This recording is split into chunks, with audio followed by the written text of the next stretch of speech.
오늘의 제목은 도시 장소 형성 인프라로서의 공공미술, 미학을 넘어 거버넌스로입니다. 네.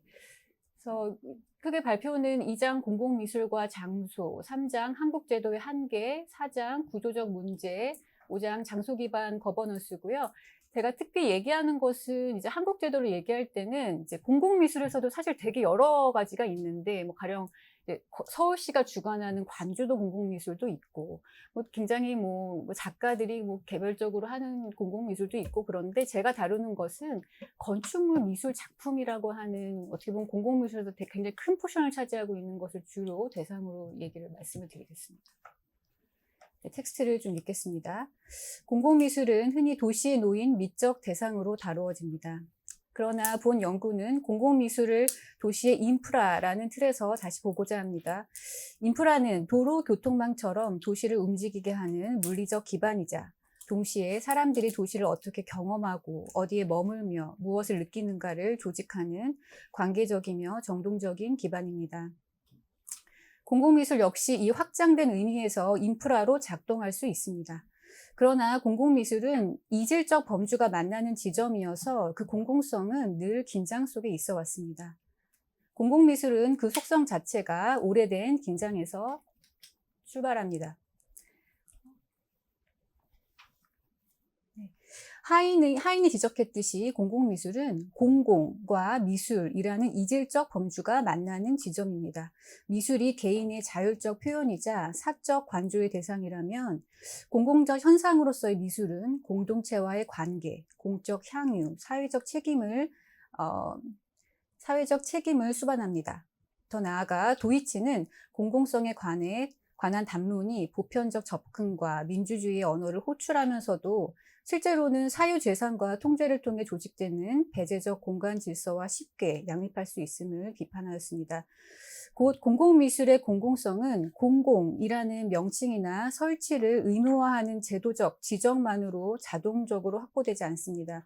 즉 개인의 표현이며 쉽게 사유재산이 되는 속성으로 말미암아 미술에서 공공성의 확보는 논쟁적 이슈이며 개인이 아닌 다수를 대상으로 하는 인프라로서의 공공미술 역시 마찬가지의 출발점을 갖습니다. 아마도 이제 앞서 발표해 주신 이제 교수님과의 관계성을 찾자면은 어떤 이제 공간의 위계 이런 것들을 이제 공공미술로서 말씀을 드릴 수 있을 것 같은데, 공공미술이라는 속성 자체가 너무나 이게 쉽게 소유가 가능하기 때문에, 그리고 개인적인 표현이기 때문에 이것이 공공적일 수 있는가라고 하는 것이 공공미술의 속성 자체에서부터 논쟁적이다라는 말씀을 드립니다. 미첼이 지적하듯 공공공간조차 어떤 집단에게는 닫힐 수 있으며 공공성은 주어지는 것이 아니라 성취되는 것입니다. 곧 공공미술의 공공성은 공공이라는 명칭이나 설치를 의무화하는 제도적 지적만으로 확보되기가 어렵습니다. 2장 공공미술과 장소. 공공미술의 장소성을 논하려면 공간과 장소를 구분해야 됩니다. 흔히 저희 건축에서는 그리고 지리학자들이나 많은 사람들이 일반적으로 받아들이기를 공간은 익명적인 그야말로 어떤 가령 정말 3D의 상에서 익명적인 것이라면, 장소는 신체가 체험하는 굉장히 정동적인 것을 기반으로 하는 용어라고 이해하시면 될 것 같습니다. 장소는 추상적 좌표 위에 의미와 관계, 역사가 축적된 사라진 좌표입니다. 다만 이 구분을 장소를 닫힌 진정성으로 공간을 위협적인 추상으로 대립시키는 것으로 받아들이지는 않습니다. 메시는 이 이분법을 비판하고 장소를 외부와의 연결을 통해 정의되며 끊임없이 생성되는 관계적 과정으로 파악하고 있습니다. 장소가 여럿이 함께 만들어가는 것이라면 공공미술은 그 형성에 참여하는 하나의 구성 요소이며, 이 지점에서 장소의 문제는 거버넌스의 문제로 이어집니다. 거버넌스라는 단어를 아마 다 아시겠지만, 이제 거버넌스라고 하는 것은 어떤 일을 수행하기 위해서 어떻게 조직이 이것을 어떤 과정을 수행하면서 이루어지고 있는가, 관계된 이 참여자들이 어떻게 어느 지점에서 이것을 참여해서 수행하는가라고 하는 그런 과정 속에서의 결정 관계들, 이런 것들을 얘기하는 것입니다. 나아가 장소는 정동적으로 경험되며 작품은 머무름과 환대의 분위기를 발생시킬 수도, 폐쇄된 단지에 갇힌 채 배제와 낯섦의 정동을 생산할 수도 있습니다. 이 전제에 의해서 본 연구는 공공미술이 장소와 맺는 관계를 우선 장소를 이용하는 것, 그 다음에 반영하는 것, 형성하는 것으로 세 국면으로 구분하고자 합니다. 이는 미국의 미술사학자 권미원이 제시한 세 가지의 패러다임, 공공장소 속의 미술, 공공공간으로서의 미술, 공공의 이익을 위한 미술, 이 세 가지의 단계와 이 관계를 재구성한 것입니다. 장소를 이용하는 첫 번째 국면에서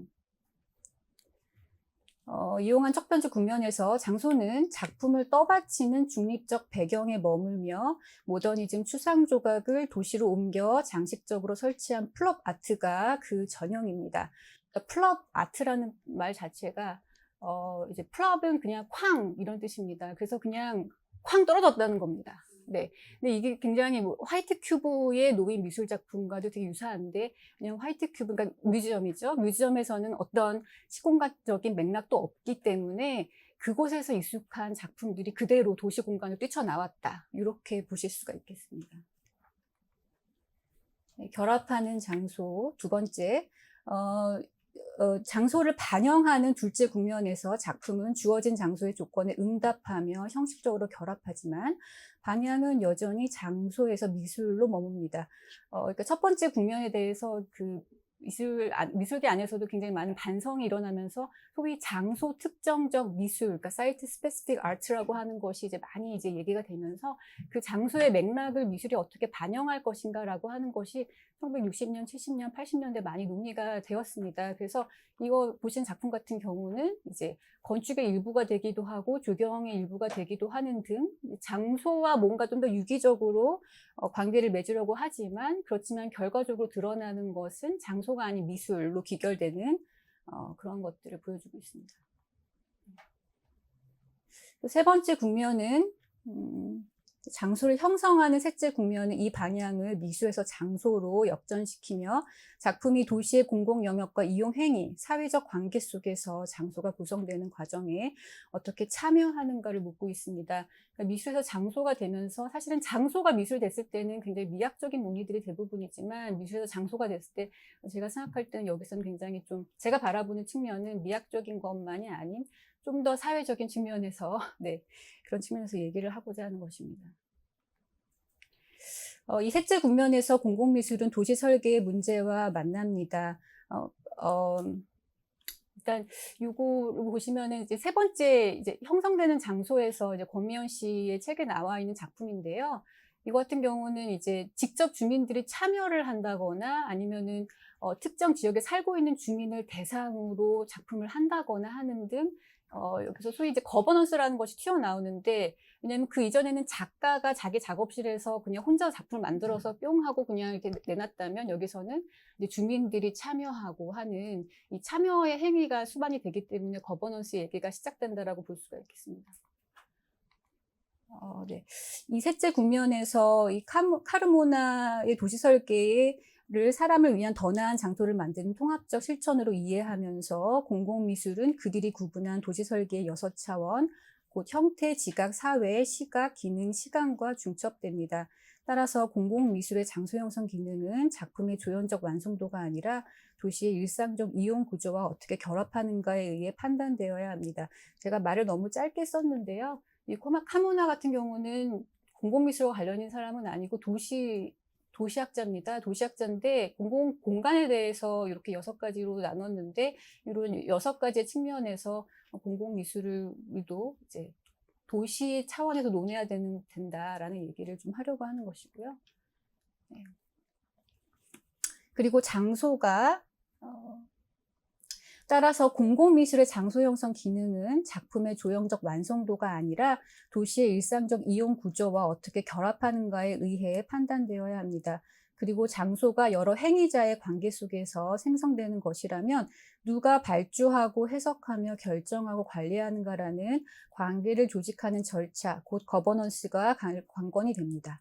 할리가 도시계획을 다수 이해 당사자가 참여하는 협력적, 소통적 과정으로 재정의한 것은 이 관계 조직의 문제를 제도적 차원에서 뒷받침하고 있습니다.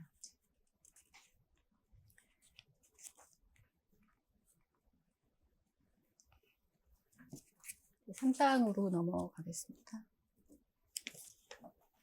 네, 공공미술로서의 한국 건축물 미술작품 제도와 그 한계. 건축물 미술작품은 2025년 기준 한국 공공영역 미술시장 거래액의 약 87%를 차지하며 시민이 일상의 도시 공간에서 마주하는 작품의 절대 다수가 이 제도를 통해 생산되고 있습니다. 이 제도는 1972년 문화예술진흥법의 권장사항으로 출발해 1986년 아시안게임과 88년 올림픽을 거치면서 강화되었고 95년 전국 단위 의무제도가 되었습니다. 여기 쓰진 않았지만 이게 의무제도가 된 것은 당시 이제 김영삼 전 대통령께서 이것을 이제 공약으로 제시하셨기 때문에 이게 대통령이 되시면서 이거를 전국적으로 의무화가 됐습니다. 그래서 이 출발점이 사실 조금 다른 나라에서 공공미술 성숙한 나라와 좀 다른 것이 뭐 프랑스나 미국 이런 데가 공공 건축물에서 주로 공공미술을 만들고 여러 이제 이게 제도가 성립되는 과정에서 어떤 논의들이 좀 이렇게 축적되면서 이루어졌던 것과는 달리 좀 우리나라의 경우는 이제 대통령의 공약으로 이것이 단번에 이루어지고 여기서 말씀드리겠지만 그 민간이 거의 80% 이상을 차지하기 때문에 좀 뭐라 그럴까 제도가 공공미술이 운영되는 환경 자체가 다르다라고 볼 수가 있겠습니다. 이후 95년부터 2025년까지 25,707점이 설치되며 양적으로 성장했습니다. 그러나 질적 평가는 이와 어긋납니다. 손영옥은 한국 건축미술작품이 여전히 위에 건미원이 구분한 단계 중 첫 국면인 공공장소 속의 미술, 곧 건축물 장식 수준에 가깝다고 보고 있습니다.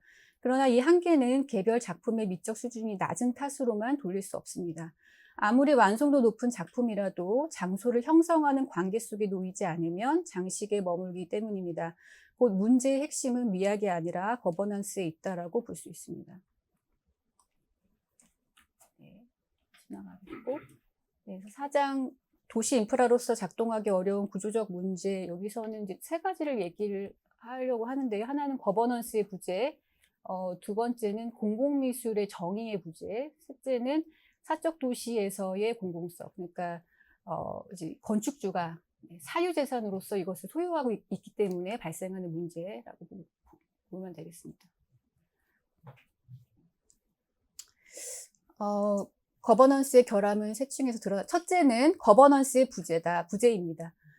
복잡한 공공적 과제는 다양한 이해 당사자의 실질적 참여를 통해 비로소 다루어지지만 한국 제도는 작가가 아니라 작품을 선정합니다.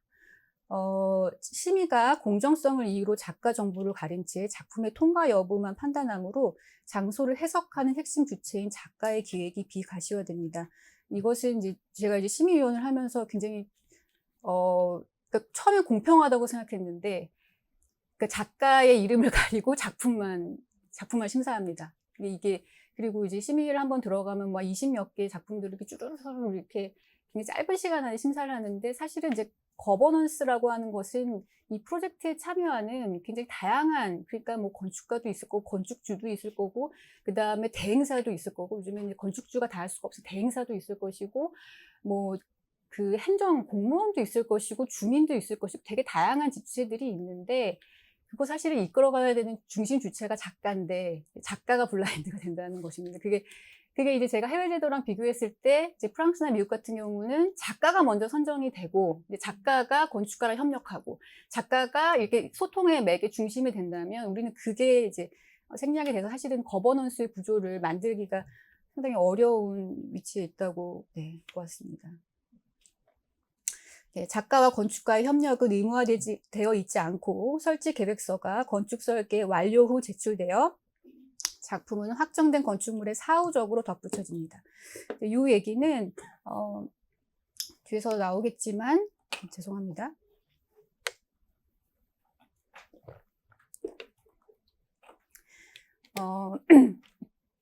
뒤에서도 나오겠지만 이제 구조적으로 갖고 있는 큰 문제가 이제 건축물은 국토교통부가 관할하고 건축물 미술작품은 문체부가 관할하기 때문에 이 두 가지가 같은 땅에 세워짐에도, 그러니까 같은 인프라를 형성함에도 불구하고 이 시간 체계가 좀 다릅니다. 운영하는 심의 주관이 다르고 이 두 개가 유기적으로 가기가 되게 어려운 구조로 되어 있어서 이미 건축 디자인이 다 끝나고 나서 그 다음에 이제 작가가 이곳을 도면을 받아가지고 그때부터 이제 구상을 시작합니다. 그래서 이런 부분들이 이제 해외랑 비교했을 때 사실 처음부터 같이 하면은 건축가가 더 힘들거든요. 왜냐면 미술가 이 작품을 이렇게 잘 해주기 위한 공간도 마련해 놔야 되고, 어떻게 설치할 것인가도 막 이렇게 생각을 해야 되고, 뭐 이런데, 지금 우리나라 같은 경우는 이런 부분들이 많이 분절되어 있습니다.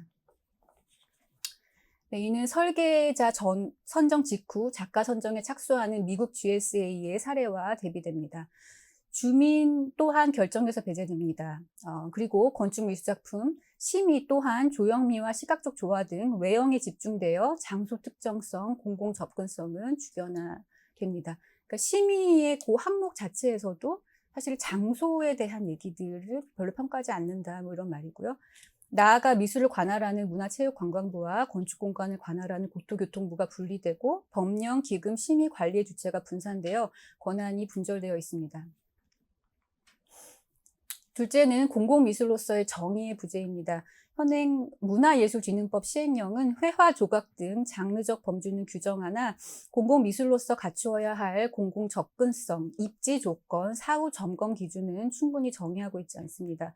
그 결과 건축물 미술작품이 민간이 발주하는 경우 사적으로 소유되면서도 공적 역할을 요구받는 사적 소유의 공공미술이라는 모순적 지위에 놓입니다. 무엇이 어디에 놓여야 하는지 규정되지 않으면 작품이 장소를 반영하거나 형성하도록 요구할 제도적 근거 자체가 성립하지 않습니다. 이는 공공미술을 공공이 접근 가능한 공간을 위해 구상된 작품으로 정의하고 그 입지를 명시한 토론토나 로스앤젤레스 카운티의 사례와 대비됩니다. 그래서 저도 이제 해외 사례들을 쭉 찾아보는데 이제 공공 건축물에 된 거 말고 사적 소유의 건축물에 공공미술을 설치하는 사례들을 봤을 때 그 규정들이 그래도 공공이 접근할 수 있어야 된다. 사적 소유지만 접근할 수 없을 경우엔 볼 수 있어야 된다. 시각적 접근성인 거죠. 그런 식으로 어떤 규정들이 있는데 이제 우리나라 같은 경우는 사실은 이제 이게 이제 공공미술의 정의가 없다라는 것은 제 얘기가 아니라 이미 연구들에서 공공미술에 대한 정의가, 그러니까 건축물 미술 작품이 공공미술이다라고 하는 것을 정의가 좀 부재합니다. 근데 제가 알기로는 이것을 문체부가 모르는 건 아닌데 너무나 많은 포션이 사적 소유이기 때문에 이것을 정의하는 거가 굉장히 어려운 것으로 알고 있습니다. 셋째는 사적 도시에서의 공공성이다. 한국의 건축 미술작품은 약 80%가 사유재산이고 설치 장소의 70% 이상이 아파트 단지입니다. 사유화가 심화되는 도시에서 아파트가 출입을 통제하는 폐쇄적 공간으로 변모하면서 단지 안 설치 규정은 비거주자의 접근을 제한하는 효과로 전환되고 있습니다. 단지 내부의 작품은 사실상 입주민만 누리는 사유지가 되어 누구의 향유도 배제하지 않는 공공재의 성격을 잃고 있습니다. 그러니까 이제 잘 아시겠지만 이제 제가 실질적으로 현장 답사를 갔을 때 커뮤니티 센터 안에 들어가 있는 건축 미술작품 같은 경우는 정말 이제 사유재인 거죠. 네, 그 카드가 없으면 볼 수 없기 때문에 이런 것이 이제 심의에서 이루어지지 않고 체크가 되지 않고 이제 그런 얘기고, 그다음에 법규를 봤을 때도 단지 안에 설치해야 된다라는 그 한 구절이 2000년도에 문화예술진흥법이 들어왔는데 그것이 사실 그 뒤로 이제 아파트 단지가 너무 게이티드 커뮤니티화 되었기 때문에 근데 그 뒤로 이제 법령이 바뀌지 않았습니다. 결국 위에서 제시한 세 문제는 위기적으로 얽혀서 법이 공공미술을 정의하지 않기에 장소를 만드는 관계를 조직할 거버넌스의 근거가 약하고 그 거버넌스가 부재하기에 작품은 사유화된 도시에서 비장소에 놓인 장식적 오브제에 머물게 됩니다. 따라서 한국 공공미술의 과제는 더 나은 작품을 고르는 미학의 문제만이 아닌 장소를 만드는 관계를 조직하는 거버넌스의 문제에 직면해 있다고 볼 수 있습니다. 다섯 번째는 장소 형성을 위한 거버넌스의 구체화로서 구조적인 통합, 공동체적 통합, 시간적 통합을 간략히 말씀드리겠습니다.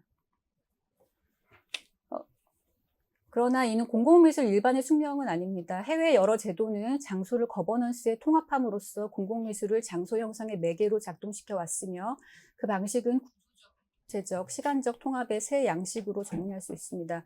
구조적 통합의 사례인 토론토에서는 미술심의를 도시계획 부서가 직접 운영하고 공공미술이 도시기본계획에 명시되어 개발 협상 단계에서 입지가 함께 결정됩니다.